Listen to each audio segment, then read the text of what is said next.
예. 날씨가 많이 덥습니다.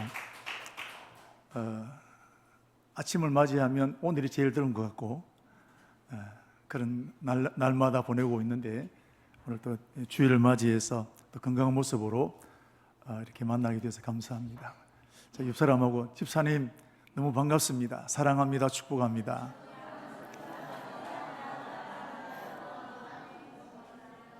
이렇게 한번 해볼까요?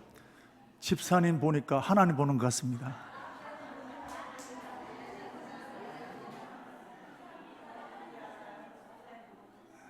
감사합니다.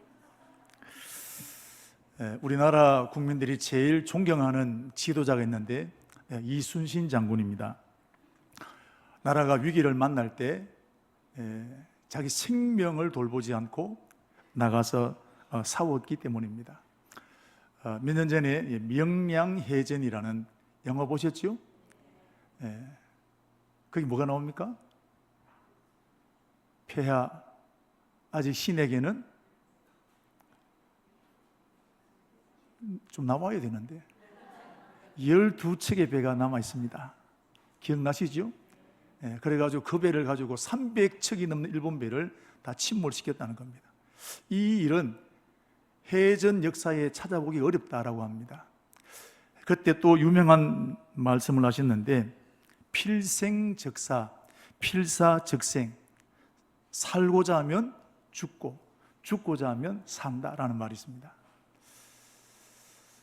이스라엘 나라에도 위대한 장군이 있었습니다. 바로 여호수아입니다.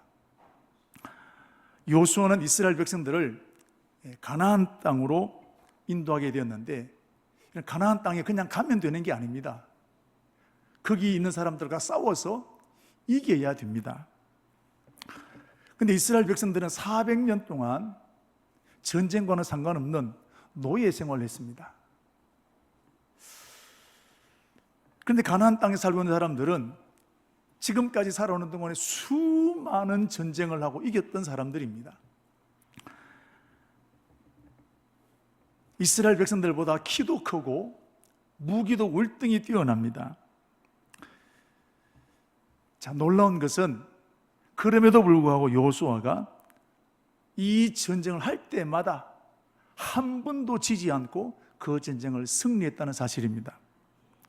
여호수아 12장 24절 말씀을 보시면 1차 전쟁을 끝냈습니다. 그때 점령한 나라가 몇 나라냐? 몇 개죠? 31명의 왕이 있었습니다. 이 다 정복했다는 거예요. 싸우는 전쟁마다 여호수아는 이겼다라는 겁니다. 기적입니다. 이순신 장군이 12척의 배를 가지고 300척에 넘는 일본 배를 침몰시킨 것도 기적이지만 이스라엘 백성들이 무기도 없고 노예 생활했던 그들이 가나안 땅을 정복한 것은 말 그대로 기적입니다. 그 비결이 무엇일까요?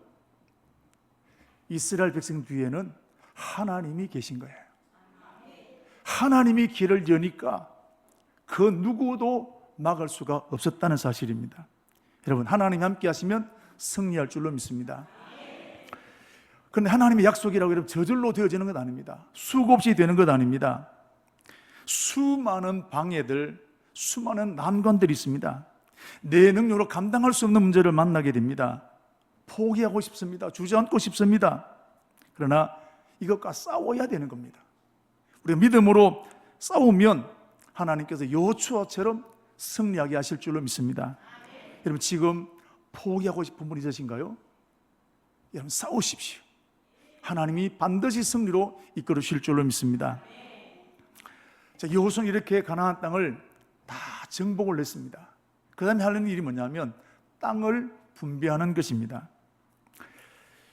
자, 여러분, 땅을 나눠주는 것이 쉬울까요? 어려울까요? 이게 얼마나 어려웠냐. 필리핀은 우리나라가 해방될 때 우리나라보다도 약 60배 더 잘 살았다고 합니다. 그럼 그 사람은 지금이나 그때나 똑같아요. 근데 우리나라는 지금 세계 10등 하는 나라 200개 나라 가운데 어제 우리 올림픽 했는데 200나라가 넘는 나라가 출전했거든요. 그 200나라가 넘는 중에 이 작은 한반도가 대한민국이 10등 안에 드는 나라가 되었다는 겁니다. 여러 가지 이유가 있습니다. 그 중에 한 가지가 뭐냐면 토지 계획을 잘했다는 겁니다. 필리핀은 해방되고 난 다음부터 스페인과 미국으로부터 식민지로부터 해방을 받게 되었는데, 그때도 지금도 전 국토의 대부분의 땅을 5% 안에 드는 사람들이 다 가지고 있다는 겁니다. 나머지는 뭐 하느냐? 다 소작농으로 살아가는 겁니다. 늘 힘든 거예요. 그런데 대한민국은 지주들이 가지고 있는 땅을 개개인에게 다 소유권 이전을 해주었습니다. 내 땅이 생긴 거예요. 그래서 그것이 기초가 되어서 오늘 대한민국이 큰 붕을 이루는 기초가 되었다는 말이 있습니다. 부모님이 돌아가시고 난 다음에 가끔씩 형제들끼리 갈등하고 싸우는 경우들이 많이 있습니다. 이유가 뭘까요? 재산 때문입니다. 형님 먼저 가져가라고 싸웁니까? 아니 동생 네 먼저 가져라, 형님 먼저, 아우 먼저, 이렇게 싸우면 그것 때문에 싸웁니까?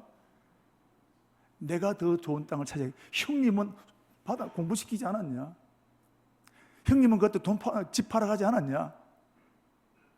이것 가지고 여러분 부모님 돌아가시고 난 다음에 싸우는 집들이 굉장히 많습니다.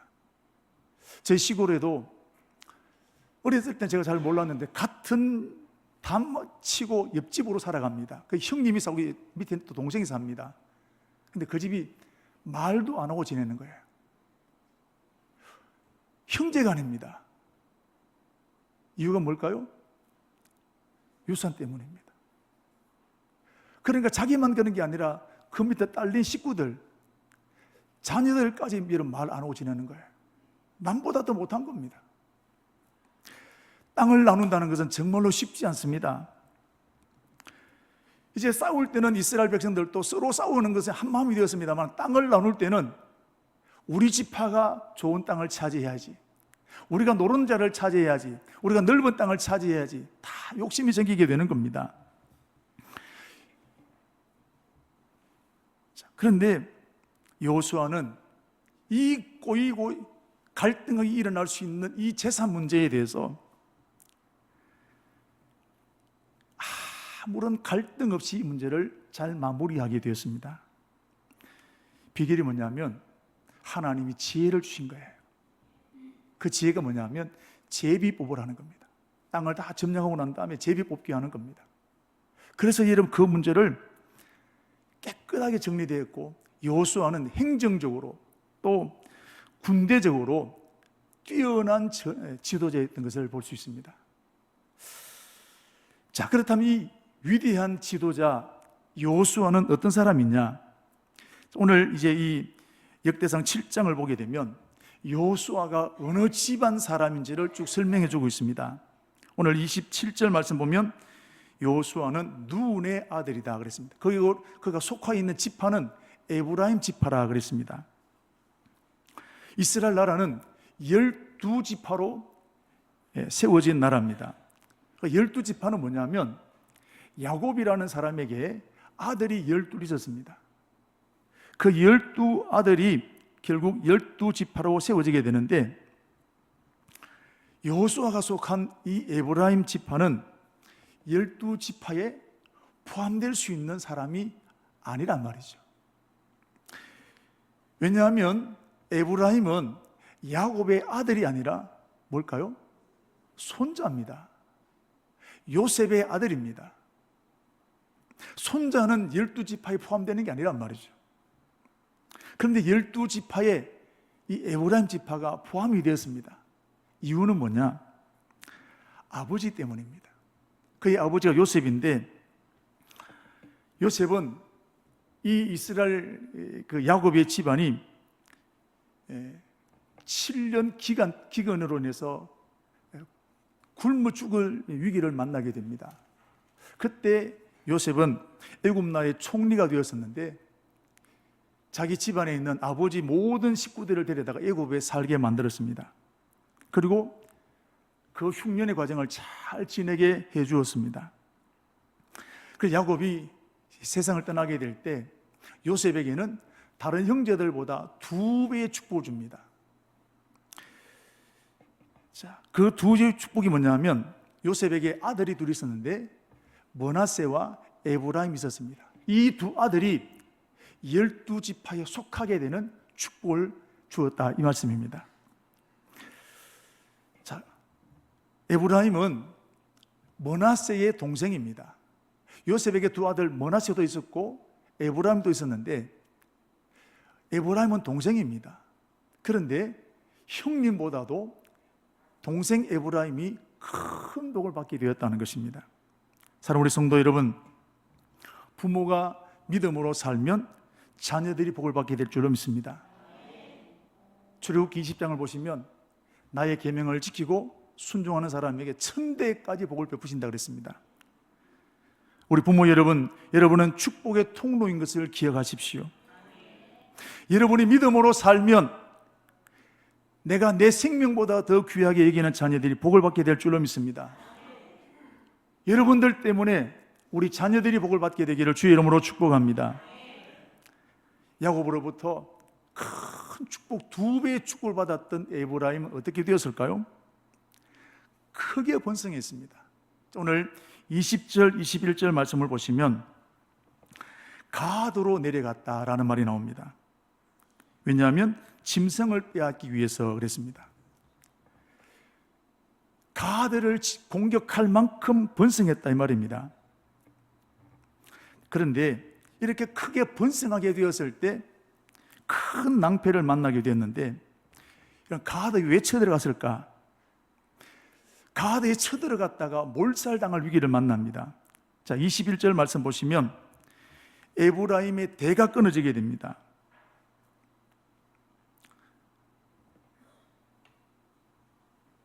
이름이 이제 쭉 20절부터 나오지 않습니까? 이 모든 자녀들이 블레셋과 가드와 전쟁하게 될 때 이름 다 죽었습니다. 대가 끊어졌습니다.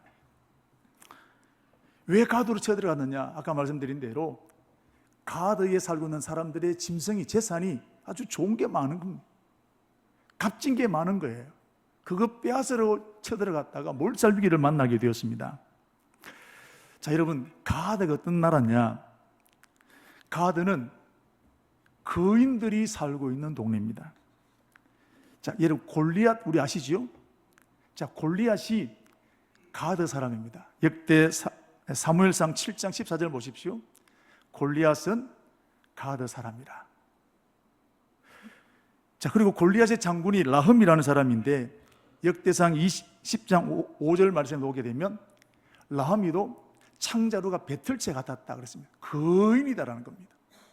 한마디로 말하면 가드에 살고 있는 사람들은 다 거인이다라는 겁니다.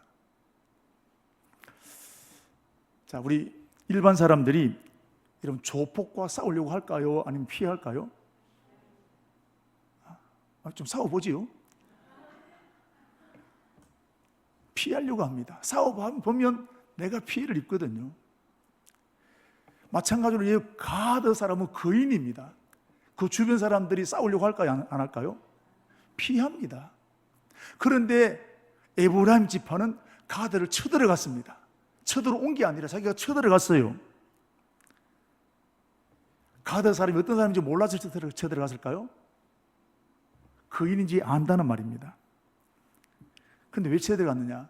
우리는 가드 사람보다 강하다는 겁니다. 우리는 이길 수 있다는 거예요. 그 정도로 강했던 나라가, 그대로 강했던 사람이 에브라임 사람이었다 이 말이죠. 거기 있는 값비싼 재물들 이기면 다 가져오게 되는 겁니다. 그런데 그 전쟁에서 에브라임은 자녀들과 손자들까지 몰초상을 당하게 되었는데, 그래서 대가 끊어질 위기를 만났습니다. 지금까지 에브라임은 전쟁에서 한 번도 실패해 본 적이 없습니다. 싸우는 전쟁마다 이겼습니다. 자신감이 충만합니다. 그런데 가드에 와서 완전히 망하게 되었습니다. 그래서 에브라임은 의욕이 다 꺾여버렸습니다. 희망이 없어져 버리게 되었습니다. 자, 22절 말씀 같이 한번 읽겠습니다. 그의 아버지 에브라임이 여러 날 슬퍼함으로, 여러 날 슬퍼함으로. 오랜 시간 동안 식음을 전폐하고 살 소망이 끊어졌다 이 말입니다. 한 번도 실패하지 않았던데 대가 끊어지게 되었습니다. 완전히 망하게 되었습니다. 살 소망이 없어지게 되는 겁니다. 오늘 저와 여러분들 중에도 이번엔 안 되겠다, 더 이상 방법이 없다 라고 의욕이 꺾여버린 분도 있을 줄로 압니다. 아무리 일어서려고 해도 용기가 생기지 않는 분도 있을 줄로 압니다. 우리가 사역을 할 때도 마찬가지입니다. 엘리야를 보십시오. 하나님 죽여 주십시오. 나는 더 이상 힘이 없습니다. 못하겠습니다. 아무리 힘을 내려고 해도 힘이 생기지 않습니다. 오늘 이 에브라임도 힘을 내보려고 하지만 힘이 안 생기는 거예요. 다 망했습니다. 희망이 없었습니다. 그런데 이렇게 의욕이 꺾여버렸던 에브라임이 다시 일어나게 되었고 다시 용기를 얻게 되었습니다. 비결이 뭘까요? 22절 다시 한번 읽도록 하겠습니다. 그의 아버지 에브라임이 여러 날 슬퍼함으로 그의 형제가 위로하였더라. 그의 형제가 위로하였더라.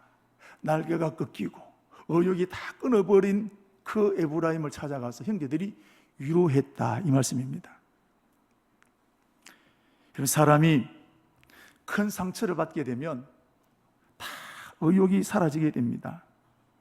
살고 싶은 마음이 없어집니다.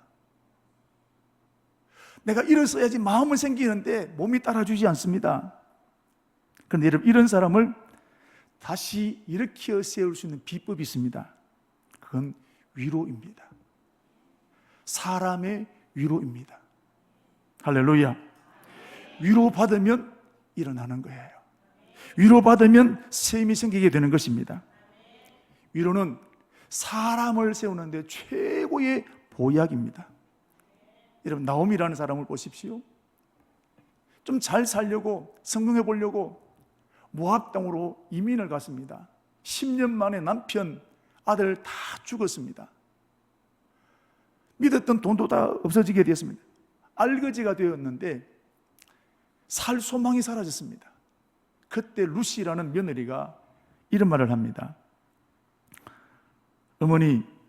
어머니가 가시는 곳에 나도 가고 어머니가 죽으시는 곳에 나도 죽습니다. 죽는 일 외에는 어머니를 떠나지 않겠습니다. 그러면 하나님 내게 벌 위에 벌을 내리시게 될 것입니다. 얼마나 위로가 되었을까요? 벌떡 일어났습니다. 여러분, 위로는 사람을 세우는 최고의 보약인 줄로 믿습니다. 오늘 저와 여러분에게 최고의 위로자가 있습니다. 하나님이십니다. 어떤 환경, 어떤 절망을 만나든지 하나님을 만나면 일어서게 됩니다.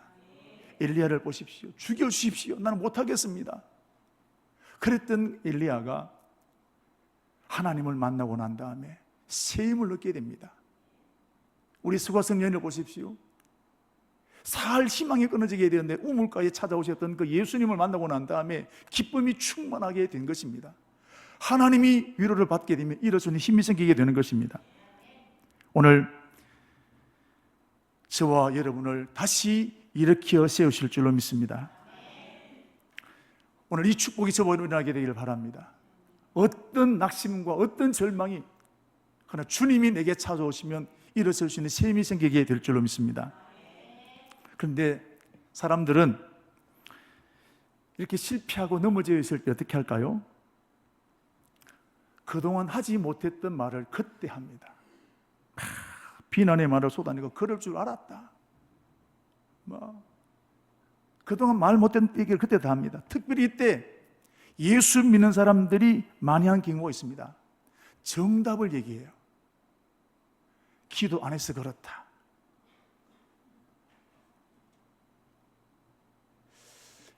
자, 욥이 보십시오. 만신자가 되어 있는 그 욥에게 친구들이 하는 말이 뭡니까? 위로하고 격려하기보다 정답을 얘기하면 네 회개해라, 기도해라. 이런 부모님들의 경우도 마찬가지입니다. 아이들은 힘들고 있는데 뭐합니까? 정답을 얘기합니다. 저도 많이 그랬습니다. 아이들이 그때마다 아버지 고맙습니다 그러면 그럽니까? 안 듣습니다. 말이 틀렸습니까? 정답인데 마음을 공감하지 않은 정답은 아무 소용이 없는 겁니다. 비난받으면 문제보다 그 말에 더 큰 고통이 따르게 됩니다.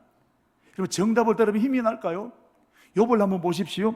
욥기 16장 2절 말씀을 한번 보면 이런 말합니다. 같이 이렇게 빨간 글자만 이렇게 보겠습니다. 너희는 다 재난을 주는 무슨 위로자? 말 들으면 기분 나쁘다는 겁니다. 말 들으면 화가 난다는 거예요. 그 말이 틀린 말은 아닌데 정답인데 들으면 기분 나쁘다는 겁니다. 아무런 위로가 안 됐다는 겁니다. 19장 21절도 한번 보겠습니다. 욥이 친구들에게 이렇게 부탁합니다. 제발 옳은 말 하지 말고 뭐 해달라는 겁니까? 빨간 글자만요. 나를 불쌍히 여겨다오. 나를 불쌍히 여겨다오. 위로해달라는 거예요. 손잡아달라는 거예요. 나도 안다는 거예요. 근데 우리는 정답을 얘기할 때 너무너무 많아요. 특별히 교회 안에서 부모님들이 자녀들에게. 여러분, 사랑하는 가족과 친구와 교회와 상처 입은 사람들에게 비난하는 말은 독소를 먹이는 것과 같습니다. 여러분, 위로는 보약이 되어집니다. 위로자가 되기를 축복합니다. 보약을 먹이게 되기를 축복합니다. 그래서 로마서 12장 15절 말씀 보시면 즐거워하는 자들과 함께 즐거워하고 우는 자들과 함께 울라라는 겁니다. 이게 믿음의 사람이라는 거예요. 이게 위로자라는 것입니다. 어떻게 위로해야 될까요? 에브라임 형제들이 어떻게 했습니까? 22절 말씀을 보시면 오라 그랬습니까? 갔습니까? 갔다 그랬습니다. 에브라임에게 수박 한 덩이를 들고 신방 간 거예요. 가서 예수 잘 믿으라 그랬을까요? 손잡아주고 수다 떨고 밥 먹고 돌아오는 겁니다. 찾아가는 것이 중요합니다. 상처 입으면 사람 만나기 싫습니다. 귀찮습니다. 찾아가는 게 중요해요. 우리 예수님도 엘리야를 찾아가셨습니다. 수가성에 있는 우뭇가로 찾아가셨습니다. 자, 그럼 한 번 가면 되겠습니까? 한 번 가면 문 안 열어줍니다. 마음이 상처 입으면 문을 안 열어줍니다. 그때 찾아간 사람은 야, 문도 안 열어주니 자존심이 상할 수 있습니다. 내가 이렇게까지 해야 되나? 이 더운 날에 기분이 살짝 나빠질 수 있습니다. 이때 포기해야 될까요? 끝까지 가야 될까요? 거기 정답입니다. 근데 정답처럼 잘 안 되지요. 이게 싸우는 것이 여러분 선한 싸움입니다. 여러분, 문을 열어주지 않으면 쪽지 하나 남기고 오시면 돼요. 집사님 밥은 잘 먹고 있냐? 거기다가 정답 얘기하지 마세요. 어느 날 이분이 훌훌 털고 다시 교회로 나오게 됩니다. 교회는 신방이 굉장히 중요합니다. 저도 부교육자 때 하루에 10가정, 15가정을 신방합니다. 대부분 집에 없는 경우들이 많은데 어떤 경우는 집에 있습니다. 그럼 끝까지 초인종을 눌러 문을 열어야 될까요? 모른 체 하고 돌아옵니다. 메모를 남깁니다. 집사님, 몸은 괜찮으신가요? 왜 지난주 교회 안 왔어요? 절대로 그 말 쓰면 안 됩니다. 애는 잘 크고 있는지 개인적인 부분을 남깁니다. 좀 지나고 난 다음에 툴툴 들고 일어납니다. 제가 다시 신방을 갑니다. 그때 왜 그랬어요? 물어보면 그냥 기분 나빴어요. 마음이 아팠어요. 그러나 목사님 보낸 쪽지가 힘이 되어서 쪽지를 보내주는 사람들이 몇 사람 있었습니다. 여러분, 절망에 빠졌던 사람들이 여러분 때문에 일어서게 되기를 축복합니다. 구역장 때문에 구역 식구들이 일어나게 되기를 축복합니다. 나 때문에 옆에 있는 사람들이 셈을 얻게 되어지기를 축복합니다. 에브라임 형제들이 와서 위로하고 격려했을 때 일어나게 된 것입니다. 여러분, 위로할 때 신방 가서 절대로 해야 될 일은 기도하자, 예배드리자, 말씀대로 살자. 그 사람 알까요? 모를까요? 압니다. 그럼 뭐 해야 될까요? 그 말 하지 말고 손잡아주면 돼요. 밥 먹여주면 돼요. 차 한잔 마시면 돼요. 다 포함되어 있습니다. 내가 하고 싶은 말 그 사람 다 알고 있다 이 말이죠. 거기에다가 꼭 확인사살을 해야 되겠습니까? 이렇게 해서 에브라임은 다시 일어서게 되었습니다. 어떻게 되었을까요? 23절 말씀 보시면 그리고 에브라임이 그의 아내와 동침하매라는 말이 나옵니다. 부부 생활을 했다는 것을 말하는 게 아닙니다. 용기를 얻었다는 말씀이에요. 다시 일어섰다는 말씀입니다. 특별히 영적으로 세움을 얻게 되었다는 것입니다. 그리고 아들을 낳았는데 그 아들 이름을 뭐라고 지었습니까? 브리아라고 지었습니다. 이런 브리아라는 이름의 뜻이 뭐냐면 재앙입니다. 불행입니다.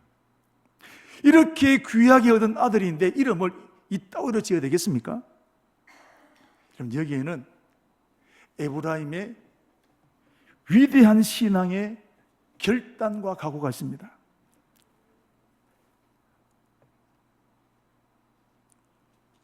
아까 말씀드린 대로 가도로 내려간 이유가 뭐냐면 욕심 때문이거든요.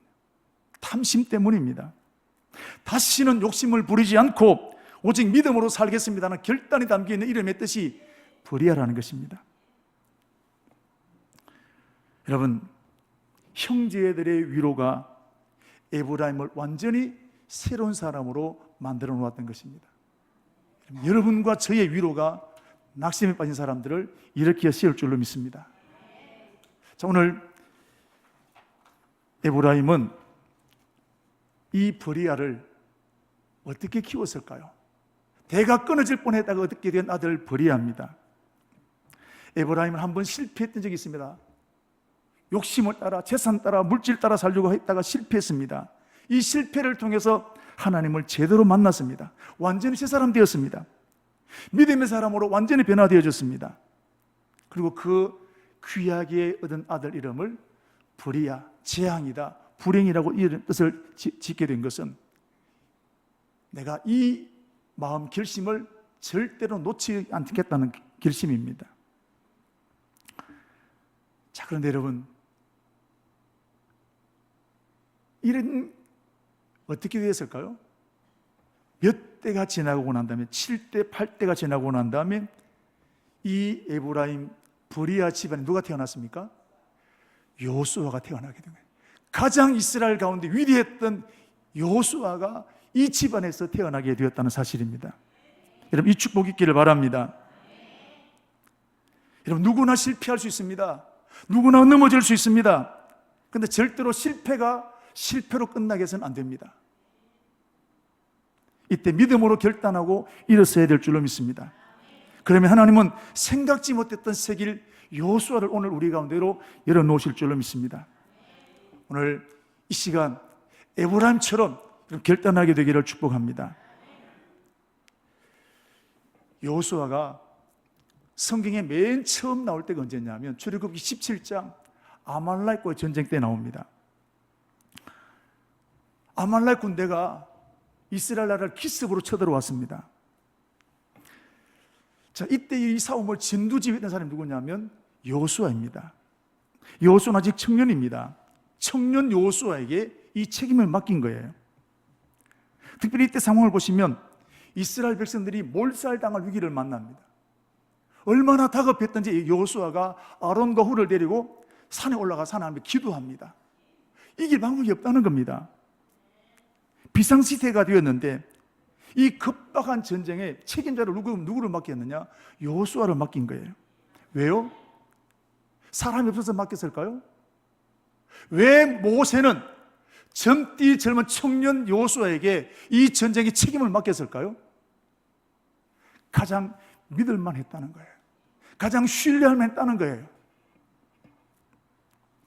여호수아가 이 아말렉에 처음 서임 받았을까요? 아니면 계속 서임 받다가 이전부터도 서임 받았다가 오늘 이 전쟁에 다시 뽑히게 된 것일까요? 원래 서임 받았습니다. 오늘 처음 이때 등장하게 되었지만 그 전부터도 오늘 여호수아는 쓰임 받았던 사람이라는 겁니다. 어떻게 해서 여호수아에게 모세에게 뽑히게 되었을까요? 이스라엘 백성들은 출애굽을 할 때 장정만 60만입니다. 어마어마한 숫자입니다. 그 많고 많은 사람들 중에 왜 하필 여호수아가 이 위대한 자리에, 결정적인 자리에 뽑히게 되었을까요? 아멜렉과 싸우는 것을 보게 되면 압니다. 지금 몰살당할 위기를 만난 이때에 여호수아는 피하지 않습니다. 도망가지 않습니다. 목숨 걸고 싸웠던 사람이 여호수아라는 겁니다. 이렇게 여호수아는 지금 자기에게 주어진 일에 헌신을 다했습니다. 그래서 모세에게 뽑히게 된 겁니다. 여러분, 아무도 알아주지 않을 때 인정받게 되기를 축복합니다. 모세는 아무도 알아주지 않을 때 여호수아의 눈에 여호수아가 발견된 거예요. 지금 있는 그 자리에서 알아주든 알아주지 못했든 인정받게 되기를 축복합니다. 그 외에도 여호수아가 어떻게 살았는지를 보여주는 내용이 나오는데, 출애굽기 33장 11절 말씀 보시면, 자, 빨간 글자만 읽겠습니다. 눈의 아들 여호수아는 회막을 떠나지 아니했다. 성막을 짓고 난 다음에 모세는 떠나갔는데 여호수아는 계속 이 회막을 떠나지 않고 기도하는 삶을 살았다는 거예요. 이게 누구로부터 배운 걸까요? 아버지 조상들로부터 배운 거예요. 우리 사무엘을 보십시오. 성전을 떠나지 않았다는 말 나오지 않습니까? 또 보십시오. 민수기 14장 6절부터 9절 말씀을 보시면 가나안 땅을 정탐했습니다. 그 정탐하고 난 다음에 빨간 글자 한번 띄워주십시오.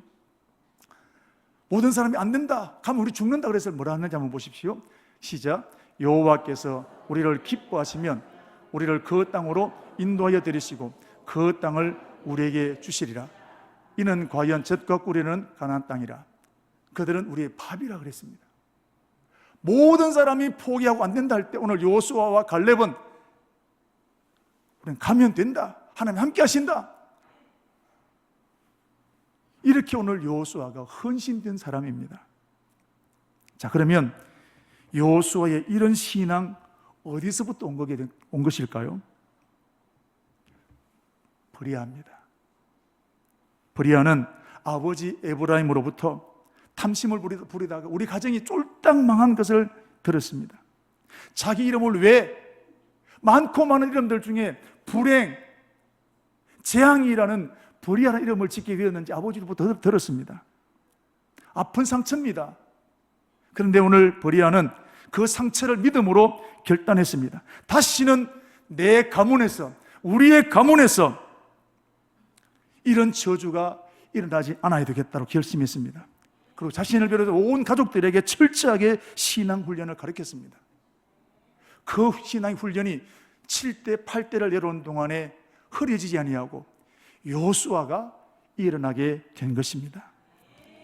제자는 태어나는 것이 아니라 훈련으로 세워지는 것입니다. 영적인 훈련 게으리하지 마십시오. 좋은 믿음, 좋은 훈련으로 되어지는 것입니다. 여름에 교육이 싫을 수 있습니다. 기도해야 되는 거예요. 여러분, 손흥민 선수가 축구 잘하지 않습니까? 태어났습니까? 훈련입니다. 12제자들 여러분 처음부터 그랬습니까? 훈련이에요. 제자는 태어나는 것이 아니라 훈련으로 세워지게 되는 것입니다.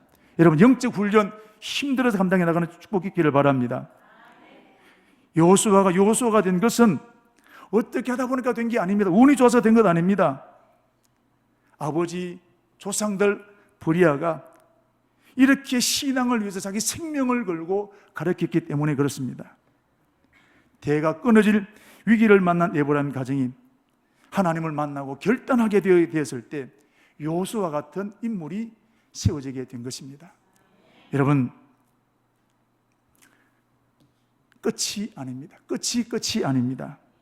내가 끝자락에 서 있는 그때 믿음으로 결단하고 나가게 되면 여호수아와 같은 생각지 못했던 축복의 문이 열리게 될 줄로 믿습니다.